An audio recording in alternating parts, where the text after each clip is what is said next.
വിരഹത്തിലല്ലാതെ ലാവണ്യം സമഗ്രമായി നിരവധിയുമായിട്ട് കാണുവാൻ കഴിവില്ല. ഇത്രമാത്രം അർത്ഥവത്തായ ഒരു കവിതാശകലമാണല്ലേ. ഒരു കാലത്ത് മല്ലുവിഷനിൽ നമ്മോടൊപ്പം ആക്റ്റീവായിരിക്കുകയും ചില പ്രത്യേക സാഹചര്യത്തിൽ ഇവിടെ നിന്ന് മാറി നിൽക്കേണ്ടി വരികയും വർഷങ്ങൾക്ക് ശേഷം വീണ്ടും ആ പഴയ തറവാട്ടിലേക്ക് തിരികെ വരികയും ചെയ്യുമ്പോൾ നമ്മുടെ മനസ്സിനുണ്ടാകുന്ന ആ ഒരു അനുഭവം വളരെ സ്വീറ്റ് ആയിരിക്കും അല്ലേ. സുഹൃത്തുക്കളെ വിട്ടകലുമ്പോൾ മാത്രമേ ആ സൗഹൃദത്തിന്റെ വില നമുക്ക് മനസ്സിലാക്കാൻ സാധിക്കാറുള്ളൂ. ഞാനിത് പറയുന്നത് മറ്റൊന്നും കൊണ്ടല്ല, ഇന്ന് സ്റ്റാർ ഓഫ് എംവിയുടെ വേദിയിൽ നമുക്കൊരു സ്പെഷ്യൽ ഗസ്റ്റ് ആണ് വരാൻ പോകുന്നത്. വർഷങ്ങൾക്ക് ശേഷം എംവിയിലേക്ക് മടങ്ങി വന്നിരിക്കുന്ന ഒരു മെമ്പർ, കോടികൾ കയ്യിൽ വെച്ച് അമ്മാനമാടുന്ന വേദനിക്കുന്ന ഒരു പാവം കോടീശ്വരൻ എന്ന് വേണമെങ്കിലും പറയാം. കോടികൾ കയ്യിലുണ്ടെങ്കിലും ആ ജാടയൊന്നും ഇല്ല കേട്ടോ.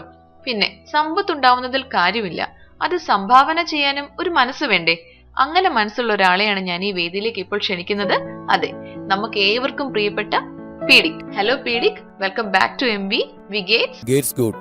താങ്ക് യു നിക്കി, വളരെയധികം സന്തോഷമുണ്ട് ഇതിൽ പങ്കെടുക്കാൻ. ഒരു കാലത്ത് എംവിയിൽ വളരെ ആക്റ്റീവായിരുന്ന ഒരു വ്യക്തിയായിരുന്നല്ലോ പീഡിക്. അന്ന് എംവി വിട്ടുപോകാനും പിന്നെ ഈ അടുത്ത കാലത്ത് പൂർവാധികം ശക്തിയോടെ തിരികെ എംവിയിൽ വരാനുമുള്ള കാരണം ഒന്ന് ചുരുക്കി പറയാം. അതിനെക്കുറിച്ച് പറയുകയാണെങ്കിൽ എംവിയിൽ നടന്ന ഒരു ഗൂഢാലോചനയും സ്വജന പക്ഷപാതവുമാണ് കാരണം എന്ന് ഞാൻ പറയും. ഒരു 1.5 വർഷം മുമ്പാണ് സംഭവം. അന്ന് നടത്തിയ ഒരു ഫോട്ടോഗ്രാഫി കോntestൽ എനിക്ക് പ്രൈസ് തന്നില്ല. അതിന് പിന്നിൽ വെളുത്തതും കറുത്തതുമായ കരങ്ങൾ ഉണ്ടായിരുന്നു. ഞാൻ എടുത്ത ഫോട്ടോ വേറെ ആരെയോ കൊണ്ടാണ് എടുപ്പിച്ചത് എന്നായിരുന്നു ആരോപണം. പക്ഷെ ഞാൻ സ്റ്റാൻഡ് വെച്ചായിരുന്നു എടുത്തത്. തൊമ്മി കുഞ്ഞും അങ്ങനെ തന്നെ വാദിച്ചു. പക്ഷേ ഒന്നും നടന്നില്ല. അപ്പോൾ കുറച്ച് ദിവസത്തേക്ക് ഒന്ന് മാറി നിൽക്കാം എന്ന് ഞാൻ കരുതി. കുറച്ചു ദിവസം കഴിഞ്ഞപ്പോൾ പിന്നെ ഒരു ഇൻട്രസ്റ്റ് ഇല്ലാതെ പോയി. അങ്ങനെയാണ് അതങ്ങ് നീണ്ടുപോയത്. പിന്നെ തിരിച്ചു വരാൻ കാരണം ഈയിടെ ഹാർഡ് ഡിസ്ക് ഒക്കെ ഒന്ന് ക്ലീൻ ചെയ്തപ്പോൾ എംവിയിലെ പഴയ കുറച്ച് ഇമേജസും ഞാൻ തന്നെ ചെയ്ത ചില ഗ്രാഫിക്സും അങ്ങനെയൊക്കെ ചിലത് കണ്ടു. അപ്പോൾ ചില പഴയ ഓർമ്മകളൊക്കെ ഇങ്ങനെ തികട്ടി വന്നു. എങ്കിൽ എല്ലാവരെയും ഒന്ന് വന്ന് കണ്ട് കേട്ട് പോകാം എന്ന് കരുതിയാണ് വന്നത്. അപ്പോ അന്ന് നടന്ന ഫോട്ടോഗ്രാഫി കോntest ആയിരുന്നു പീഡിക്കിന്റെ തിരോധാനത്തിന് പിന്നിലല്ലേ. നമ്മുടെ റിയൽ ലൈഫിലും ഫ്രണ്ട്സിന്റെ ഇടയിൽ ഇതുപോലുള്ള പിണക്കങ്ങളൊക്കെ ഉണ്ടാവാറില്ലേ. അപ്പൊ പിന്നെ നമ്മളെ പോലുള്ള ഒരു ഓൺലൈൻ ഫോറത്തിൽ ഇതുപോലുള്ള ചെറിയ ചെറിയ തെറ്റിദ്ധാരണകളും പിണക്കങ്ങളും ഒക്കെ സ്വാഭാവികമല്ലേ. ഏതായാലും പഴയ ഇമേജസും ഗ്രാഫിക്സും ഒക്കെ കണ്ടപ്പോൾ വീണ്ടും എംവിയിലേക്ക് തിരികെ വരണമെന്ന് തോന്നിയില്ലോ. സന്തോഷം. അതിലും സന്തോഷമുണ്ട് ഈ പ്രോഗ്രാമിൽ ഗസ്റ്റായി പീഡിക്ക് എത്തിയതിന്. കാരണം ഞങ്ങൾ ഇതുവരെയും പീഡിക്കിന്റെ വോയിസ് കേട്ടിട്ടില്ലായിരുന്നു. ഇപ്പൊ വോയിസും കേൾക്കാൻ പറ്റി. എന്ത് തോന്നുന്നു സ്റ്റാർ ഓഫ് എംവിയുടെ വേദിയിൽ ഇരിക്കുമ്പോൾ? എന്റെ ഫോട്ടോ എല്ലാവരും തന്നെ കണ്ടിട്ടുണ്ടാവും. പിന്നെ സൗണ്ടിന് അത്ര ഇമ്പോർട്ടൻസ് ഉണ്ടോ? പിന്നെ വേദി, എന്തോന്ന് വേദി? എന്നെ ഒരു ബീഞ്ഞപ്പെട്ടിയെ കയറ്റി എഴുതി ഒരു മയക്കും തന്ന് ചോദ്യം ചോദിക്കുന്നു. ഒരു തല്ലിപ്പൊളി ടേപ്പ് റെക്കോർഡർ ഇവിടെ കാണുന്നുണ്ട്. ഇത് വല്ലതും റെക്കോർഡ് ആവുന്നുണ്ടോ എന്തോ. പിന്നെ എന്തു തോന്നുന്നു? ഒരു ചായ കിട്ടിയാൽ കൊള്ളാം, കടി വല്ലതും കാണുമോ എന്തോ. പിന്നെ എന്നെ ഇവിടെ വിളിച്ചു വരുത്തി ഇത്രയൊക്കെ ചെയ്യുന്നതിന് എനിക്കൊരു താങ്ക്സ് ഉണ്ട്. അതൊക്കെ തന്നെ ഇപ്പൊ തോന്നുന്നു. കോടീശ്വരൻ ഈ ചെറിയ സെറ്റപ്പിലൊന്നും അത്ര ഹാപ്പി അല്ലല്ലേ. പക്ഷെ ചായയും കടിയൊക്കെ ഉറപ്പായിട്ടുണ്ടാവും കേട്ടോ. ചായ നമുക്ക് ബ്രേക്ക് ടൈമിൽ പീഡിക്കിന്റെ ഫേവറേറ്റ് സോങ് കേട്ടോണ്ടിരുന്ന് കുടിക്കാം. കടിയുടെ കാര്യം നമുക്ക് റെഡിയാക്കാം. പുറത്തൊരു അൽസേഷൻ ഡോഗിനെ നിർത്തിയിട്ടുണ്ട്. ഈ പ്രോഗ്രാം കഴിഞ്ഞ് ഇറങ്ങുമ്പോൾ തന്നെ കടിയുടെ കാര്യം ഞാൻ പറഞ്ഞ് ഏർപ്പാടാക്കിയേക്കാം. ഏതായാലും ക്വസ്റ്റ്യൻസിലേക്ക് പോകുന്നതിന് മുമ്പായിട്ട് ഞാൻ ഈ പ്രോഗ്രാമിന്റെ ഒരു ഫോമാറ്റ് പറഞ്ഞു തരാം. നമുക്ക് 5 ജനറൽ ക്വസ്റ്റ്യൻസ് ഉണ്ട്.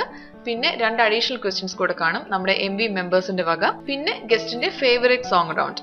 ലാസ്റ്റില് റാപ്പിഡ് ഫയർ റൗണ്ട് ഉണ്ടാവും. ഇതാണ് നമ്മുടെ പ്രോഗ്രാമിന്റെ ഫോമാറ്റ്. ഇപ്പൊ കാര്യങ്ങളൊക്കെ കുറച്ച് ക്ലിയർ ആയല്ലോ അല്ലേ. ഞാൻ ക്വസ്റ്റ്യൻസിലേക്ക് കടന്നോളൂ. എന്റെ ഫസ്റ്റ് ക്വസ്റ്റ്യൻ, വേദനിക്കുന്ന ഒരു കോടീശ്വരൻ എന്ന് ഞാൻ ആദ്യമേ പറഞ്ഞല്ലോ. ശരിക്കും എന്തൊക്കെയാണ് ഈ കോടീശ്വരന്റെ വേദനകൾ? വേദനിക്കുന്ന കോടീശ്വരൻ നല്ല ഒരു പ്രയോഗമാണ് കേട്ടോ. ശ്രീനിവാസൻ പറഞ്ഞ പോലെ ഒരു മാസം തട്ടി മുട്ടി പോകണേൽ ഒരു 1.5 കോടി വേണം. അത് ചിലപ്പോൾ തികയാറില്ല. കോടി തികയ്ക്കാൻ പാടുന്ന പാട് എനിക്കല്ലേ അറിയത്തുള്ളൂ. പിന്നെ ഈ കോടിയൊക്കെ വെച്ചോണ്ട് ഒരു ചുറ്റിക്കളിയും നടക്കുന്നില്ല. അത് വേറൊരു വേദന. ഇങ്ങനെ പല പല വേദനകൾ. അങ്ങനെ ഒരു പാവം കോടീശ്വരൻ. കഷ്ടം. മാസം വെറും 1.5 കോടി രൂപയും കൊണ്ട് ഈ പാവം കോടീശ്വരന്മാര് ജീവിക്കാൻ പെടുന്ന ഓരോ പാടുകളെ ഞാൻ ശരിക്കും വേദനിക്കുന്ന കോടീശ്വരന്മാരെന്ന് നേരത്തെ കേട്ടിട്ടേ ഉള്ളായിരുന്നു. ഇപ്പോഴാണ് ഒരു കോടീശ്വരന്റെ വേദനകൾ എന്തൊക്കെയെന്ന് മനസ്സിലാക്കാൻ സാധിച്ചത്. പക്ഷെ ഇത്രയും മനസ്സിലാക്കിയപ്പോൾ എനിക്ക് ഈ കോടീശ്വരനെ പറ്റി കൂടുതൽ കാര്യങ്ങൾ അറിയണമെന്ന് തോന്നുന്നു. സോ പീഡിക്കിനെ പറ്റി പറഞ്ഞോളൂ. പീഡിക്കിന്റെ ഫാമിലിയെ പറ്റി, നാടിനെ പറ്റി, ബേസിക് ക്യാരക്ടറിനെ പറ്റി, താല്പര്യങ്ങളെ പറ്റി, അങ്ങനെ എക്സെട്ര എക്സെട്ര എക്സെട്ര. ഞാൻ നാട്ടിൽ പാല, കോട്ടയം ഡിസ്ട്രിക്റ്റിലെ പേരെല്ലാവർക്കും അറിയാമെന്ന് കരുതുന്നു. ഇല്ലെങ്കിൽ ജെയ്സൺ പീഡികിൽ. ഇപ്പോൾ ഓസ്ട്രിയയുടെ ക്യാപിറ്റലായ വിയന്നയിൽ ജോലി മിനിസ്ട്രി ഓഫ് ഇന്റേണൽ അഫയേഴ്സിൽ ഓറക്കിൾ DB ആണ്. വൈഫ് ഷൈനി സ്റ്റാഫ് നഴ്സ്, മോൾ കാതറിൻ +2, മോൻ കെവിൻ 6th. പീഡിക് എന്ന വ്യക്തിയെ കുറിച്ച് എങ്ങനെയാ ചുരുക്കി പറയുന്നത്? ഒരു സംഭവമല്ലേ. സോഡിയാക് സൈൻ സ്കോർപിയോ ആണ്. അത് 90% ശരി. കോമഡിയാണ്. സെൻസിബിൾ, റൊമാൻറ്റിക്, ലൈക്ക് ഹ്യൂമർ, ഒരു സ്വകാര്യം, അല്പം പഞ്ചാരയുണ്ട് പൊടിക്ക്. ഇത് കേട്ടേച്ച ഫീമെയിൽ മെമ്പേഴ്സ് ഒന്നും തെറ്റിദ്ധരിക്കരുതേ, ആരും കോണ്ടാക്ട് നിർത്തി കളയരുത്. പിന്നെ പൊക്കി പറയുവാണെന്ന് നിങ്ങൾ വിചാരിച്ചാലും സാരമില്ല. കഷ്ടപ്പാടുകൾ കണ്ടാൽ പെട്ടെന്ന് മനസ്സലിയും. ഹെൽപ്പ് ചെയ്യാറുണ്ട്, ചെയ്തിട്ടുമുണ്ട്. അതിൻ്റെയൊക്കെ ദൈവാനുഗ്രഹം കിട്ടുന്നുമുണ്ട്. Like movies, reading, internet, chit chat, ഇങ്ങനെയൊക്കെ പോകുന്നു. ഇങ്ങനെയൊക്കെ പറഞ്ഞു പോയാൽ സംഭവം മെഗാ സീരിയലാക്കും. നിർത്താം. Thanks for the detailed intro.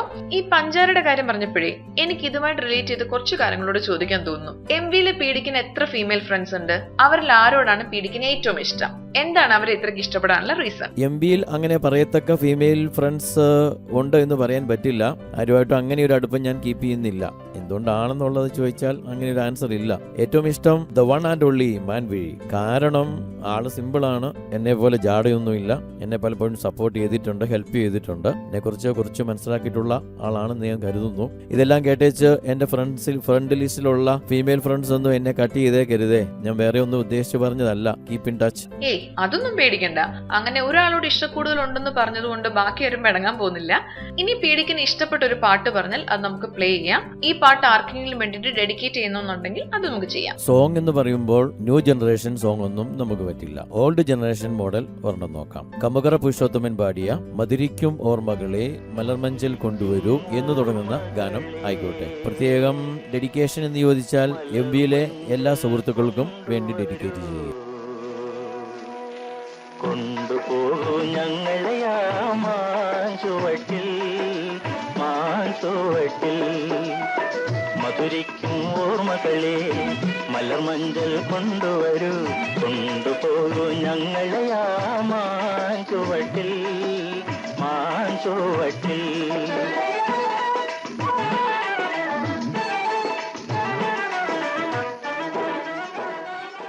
തിരികെ വരാം ഒരല്പം സ്വകാര്യത്തിലേക്ക്. പീഡിക്ക് ആവശ്യപ്പെട്ട ആ മധുരിക്കുന്ന ഗാനം എല്ലാവർക്കും ഇഷ്ടമായി എന്ന് വിശ്വസിക്കുന്നു. ഇനിയും പീഡിക്കിനോട് ചോദിക്കാനായിട്ട് നമ്മുടെ 2 മെമ്പേഴ്സ് ക്വസ്റ്റ്യൻസ് മെയിൽ ചെയ്ത് തന്നിട്ടുണ്ട്. ആദ്യത്തെ ക്വസ്റ്റ്യൻ ചോദിച്ചിരിക്കുന്നത് നമ്മുടെ ഒരു മോഡറേറ്ററായ താന്തോന്നിയാണ്. ആ ക്വസ്റ്റ്യൻ ഞാൻ വായിക്കാം. പീഡിക് ട്രാവൽസിലെ അക്കൗണ്ടന്റ് ആണോ പീഡിക്? പീഡിക്കിന്റെ ഇടയ്ക്കിടയ്ക്കുള്ള കണക്ക് പറച്ചിൽ കേട്ടതുകൊണ്ട് ചോദിച്ചതാണ്. പീഡിക് ട്രാവൽസിന്റെ അക്കൗണ്ടന്റ് ഞാൻ തന്നെയാണ്, മുതലാളിയും ഞാൻ തന്നെ. അപ്പൊ അതുകൊണ്ട് കണക്ക് എല്ലാം ഞാൻ നോക്കുന്നു, അത്രയേ ഉള്ളൂ. താങ്ക് യു പീഡിക്. അടുത്ത ക്വസ്റ്റ്യൻ ചോദിച്ചിരിക്കുന്നത് പ്ലിങ്കു ആണ്. ക്വസ്റ്റ്യൻ ഞാൻ വായിക്കാം. Are you going to donate $1,000 for a moderator position that's offered by കുച്ച് കുച്ച്?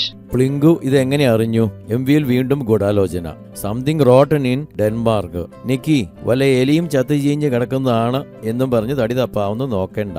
ഇതിന് CBI അന്വേഷണം വേണമെന്ന് ഞാൻ ആവശ്യപ്പെടുകയാണ്. ഇതിങ്ങനെ പോയാൽ പണ്ട് ഫോട്ടോഗ്രാഫി കോntest മുതലുള്ള പലതും ഞാൻ വീണ്ടും കുത്തിപ്പോക്കും. നമുക്ക് വീണ്ടും പ്ലിങ്കുവിലേക്ക് വരാം. പ്ലിങ്കു കുച്ചുകുച്ച് $1000 പറഞ്ഞു, ഞാൻ 300 പറഞ്ഞു. കുച്ചുകുച്ച് 800 പറഞ്ഞു, ഞാൻ 400 പറഞ്ഞു. ബാർഗെയിൻ നടക്കുന്നു. 500 ഉറപ്പിക്കാം എന്നാ ഞാൻ വിചാരിക്കുന്നത്. ഇനി പ്ലിങ്കുമായിട്ട് ഇത് ആരോടും പറയണ്ട, നമുക്ക് വേണ്ടത് ചെയ്യാം. ഏത്? ഓക്കെ. അപ്പൊ നെഗോസിയേഷൻ നടക്കുന്നതേ ഉള്ളൂ അല്ലേ? ഏതായാലും $500 തന്നെ ഈ ഡീൽ ഓക്കെ ആവട്ടെ എന്ന് ഞാൻ ആശംസിക്കുന്നു. സോ ഈ റൗണ്ടിന്റെ ലാസ്റ്റ് ക്വസ്റ്റ്യൻ, പീഡിക്കിന്റെ ഫസ്റ്റ് ലവിനെ കുറിച്ച് ഒന്ന് ചുരുക്കി പറയാമോ? അതൊരു സക്സസ് ആയിരുന്നോ അതോ ഫ്ലോപ്പ് ആയോ? ഫ്ലോപ്പ് ആയെങ്കിൽ അതിന്റെ റീസൺ കൂടെ പറയണം. ഫസ്റ്റ് ലവിനെ കുറിച്ച് പറയുവാണെങ്കിൽ കുറേ വർഷങ്ങൾ പുറകോട്ട് പോവേണ്ടി വരും. ഒരു 1984 കാലഘട്ടം. ഞാൻ പ്രീ ഡിഗ്രിക്ക് വായിക്കുന്നു. പുള്ളിക്കാരത്തി 10ാം ക്ലാസ്സിലേക്കും. അത്ര ഡീപ്പൊന്നും അല്ലായിരുന്നു, അതുകൊണ്ട് പൊളിഞ്ഞു എന്ന് പറയാൻ പറ്റില്ല. ഞങ്ങൾ തമ്മിലുള്ള 2 വയസ്സിൻ്റെ ഗ്യാപ്പിൽ എങ്ങനെ മാരി ചെയ്യാനാ? അതങ്ങനെ അങ്ങ് പോയി. പിന്നെ സെക്കൻഡ് ലവും തേർഡ് ലവും ലാസ്റ്റ് ലവും ഒന്നും ഇല്ല. ഇപ്പൊ കല്യാണം കഴിഞ്ഞ് വൈഫിനെ ലവ് ചെയ്യുന്നു. നമുക്ക് വിധിച്ചവരെയല്ലേ നമുക്ക് കിട്ടൂ അല്ലേ? ഏതായാലും 30 years മുമ്പുള്ള ലവ് അതത്ര ഡീപ്പ് അല്ലാഞ്ഞിട്ട് കൂടിയും ഇപ്പോഴും പീഡിക്കിന്റെ ഓർമ്മയിലുണ്ടല്ലോ. ഗ്രേറ്റ്. അങ്ങനെ നമ്മൾ നമ്മുടെ അടുത്ത റൗണ്ട്, നമ്മുടെ റാപ്പിഡ് ഫയർ റൗണ്ടിലേക്ക് പോവുകയാണ്. റാപ്പിഡ് ഫയർ റൗണ്ടിൽ 5 ക്വസ്റ്റ്യൻസ് ഉണ്ടാവും. അതിന്റെ പടപടാന്ന് ആൻസേഴ്സ് പറയാനായിട്ട് പീഡിക് റെഡിയാണോ? Rapid fire round. ഓക്കെ, വെടി തുടങ്ങിക്കോളൂ. Okay, first question. ഒരു ദിവസം താടിയും മുടിയും ഡൈ ചെയ്യാൻ എത്ര ടൈം എടുക്കും? 30 മിനിറ്റ്. 5 മിനിറ്റ് ഡൈ ചെയ്യാൻ, 10 മിനിറ്റ് വെയിറ്റ് ചെയ്യാൻ, 15 മിനിറ്റ് കുളിക്കാൻ. Total 30 minutes. Second question. പീഡിക് ഭയക്കുന്നത് ഭാര്യയുടെ തല്ലിനെയാണോ വഴക്കിനെയാണോ? ഇത് രണ്ടുമല്ല. പായും തലയണയും എടുത്ത് ബെഡ്റൂമിന് പുറത്തിടുന്നത്. കാരണമൊന്നും ചോദിക്കരുത്, പിന്നെ എപ്പോഴെങ്കിലും സൗകര്യം പോലെ വിശദീകരിക്കാം. ഭാര്യ പായും തലയണയും എടുത്ത് പുറത്തേക്ക് ഇടുന്നത് എന്തിനെന്ന് ചോദിച്ച് ഞാൻ ബുദ്ധിമുട്ടിക്കാതെ അടുത്ത ക്വസ്റ്റ്യനിലേക്ക് പോവാണ്. പീഡിക്കുമായിട്ട് രൂപസാദൃശ്യമുള്ള ഒരു മൂവി സ്റ്റാറിന്റെ പേര് പറയാമോ? അങ്ങനെ ആരെങ്കിലും എപ്പോഴെങ്കിലും ഒരു കോംപ്ലിമെന്റ് പറഞ്ഞിട്ടുണ്ടോ? നിർഭാഗ്യവശാൽ ഇതുവരെ ആരും ഒന്നും അങ്ങനെ പറഞ്ഞിട്ടില്ല. എന്താണെന്ന് അറിഞ്ഞുകൂടാ. ഗ്ലാമർ കൂടി പോയിട്ടോ അതോ ഗ്ലാമർ കുറഞ്ഞു പോയിട്ടോ? നിക്കിക്ക് എന്ത് തോന്നുന്നു? സിനിമയിലുള്ള ആരെങ്കിലുമായിട്ടും സാദൃശ്യമുള്ളതായിട്ട് തോന്നുന്നുണ്ടോ? അല്ലെങ്കിൽ MV ഫ്രണ്ട്സ് എന്ത് പറയുന്നു? നല്ല സാദൃശ്യമുള്ളവർ ആരെങ്കിലും ഉണ്ടെന്ന് പറയുകയാണെങ്കിൽ പറയുന്ന ഓരോരുത്തർക്കും $100 വെച്ച് കൊടുക്കാം. വേറെ ആരും അറിയണ്ട. $100 എനിക്ക് തരാമെങ്കിൽ അഴകിയ രാവണിലെ മമ്മൂട്ടിയുടെ ഛായ പീഡിക്കുന്നുണ്ടെന്ന് ഞാൻ പറയും. അപ്പോൾ നമ്മുടെ 4th ക്വസ്റ്റ്യൻ, മല്ലു വിഷനിലേക്ക് ഉടനെ ഒരു $100 ഡൊണേഷൻ വേണമെന്ന് ഞാൻ ചോദിച്ചാൽ? നിക്കി, എന്താ ഇപ്പോൾ $50 $100 ആയത്? $50 തന്നാ മതി എന്നെ MVയിലെ ഗസ്റ്റ് ആക്കാം എന്നല്ലേ പറഞ്ഞിരുന്നത്? അപ്പം 100 ഏതായാലും ഞാൻ തരില്ല. ഇനി ഡൊണേറ്റ് ചെയ്താൽ വീണ്ടും പായും തലേണിയും എടുത്ത് ബെഡ്റൂമിന് പുറത്തിടും എന്ന് ഭാര്യ ഭീഷണിപ്പെടുത്തിയിരിക്കുന്നതാണ്. അതുകൊണ്ട് തൽക്കാലം സംഭാവന നിർത്തിവെച്ചിരിക്കുകയാണ്. അപ്പൊ ആ പ്രതീക്ഷയും പോയി. കിട്ടിയാൽ കിട്ടട്ടെ എന്ന് കരുതി ഒന്ന് വെറുതെ ചോദിച്ചു നോക്കിയതാ. അപ്പോൾ നമ്മുടെ 5th റാപ്പിഡ് ഫയർ ക്വസ്റ്റ്യൻ, നേരിട്ട് കണ്ടിട്ടുള്ള പ്രശസ്തനായ ഒരു വ്യക്തി. നേരിട്ട് കണ്ടുമുട്ടിയിട്ടുള്ള പ്രശസ്തനായ വ്യക്തി ബാൻ കി മൂൺ ആണ്. സെക്യൂരിറ്റി കാരണങ്ങളാൽ ഫോട്ടോ എടുക്കാനൊന്നും പറ്റിയിട്ടില്ല. പിന്നെ നയൻതാര, ഷംന കാസിം, കരീന കപൂർ, അങ്ങനെ തുടങ്ങിയ ചില സിനിമാ താരങ്ങൾ. അങ്ങനെ നമ്മുടെ എല്ലാ ചോദ്യങ്ങളും ഇവിടെ അവസാനിച്ചിരിക്കുന്നു. പീഡിക് എല്ലാത്തിനും വളരെ നന്നായിട്ട് ആൻസേഴ്സ് തന്നിട്ടുണ്ട്. ഇനി എന്തെങ്കിലും പറയാനുണ്ടോ പീഡിക്കിന്? എന്ത് തോന്നുന്നു ഈ പ്രോഗ്രാമിൽ പാർട്ടിസിപ്പേറ്റ് ചെയ്തപ്പോൾ? എന്നെ MVയിൽ സ്റ്റാർ ഗസ്റ്റായി ക്ഷണിച്ചതിൽ വളരെ സന്തോഷമുണ്ട്. തിരിച്ചു വന്നപ്പോഴും പഴയ സ്നേഹം നിങ്ങൾക്ക് എല്ലാവർക്കും ഉണ്ട് എന്നതിന്റെ തെളിവാണത്. ഞാൻ അത് വളരെ നല്ല കാര്യമായിട്ട് എടുത്തിട്ടുണ്ട്. ഒരു കാര്യം പ്രത്യേകം പറഞ്ഞാൽ കൊള്ളാമെന്നുണ്ട്. ചെറിയ ചെറിയ കാരണങ്ങൾ കൊണ്ട് ഞാൻ പോയ പോലെ പിണങ്ങി പോകാതിരിക്കുക. പിന്നെ എല്ലാവരും ആക്റ്റീവ് ആയിട്ട് സഹകരിക്കാൻ ശ്രമിക്കുക. ഒരു പിരിവ് തുടങ്ങിയാലോ എന്നൊരു ആലോചനയുണ്ട്.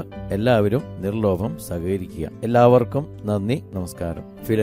Thank you Nikki. ഈ എപ്പിസോഡിലെ ഗസ്റ്റായി ഇവിടെ എത്തിയതിനും എല്ലാ ചോദ്യങ്ങൾക്കും വളരെ മനോഹരമായ രീതിയിൽ ഉത്തരങ്ങൾ തന്ന് ഞങ്ങളെ ഇത്രയും നേരം എന്റർടൈൻ ചെയ്തതിനും പീഡിക്കിന് ഒത്തിരി താങ്ക്സ്. നമ്മുടെ നിത്യജീവിതത്തിൽ അഭിപ്രായ വ്യത്യാസങ്ങൾ ഒത്തിരി ഉണ്ടായേക്കാം. അത് ഓരോന്നും നമ്മൾ തരണം ചെയ്ത് മുന്നോട്ട് പോവുക മാത്രമാണ് നമ്മുടെ മുന്നിലുള്ള ഏക വഴി. ഒരിക്കലും പ്രതിസന്ധി ഘട്ടങ്ങളിൽ മനസ്സ് പതറാതിരിക്കട്ടെ. ഇനി നിങ്ങൾക്കുള്ള ക്വസ്റ്റ്യൻ, UN-ലെ ഏത് പ്രശസ്തനായ വ്യക്തിയെയാണ് പീഡിക് നേരിട്ട് കണ്ടിട്ടുള്ളത്?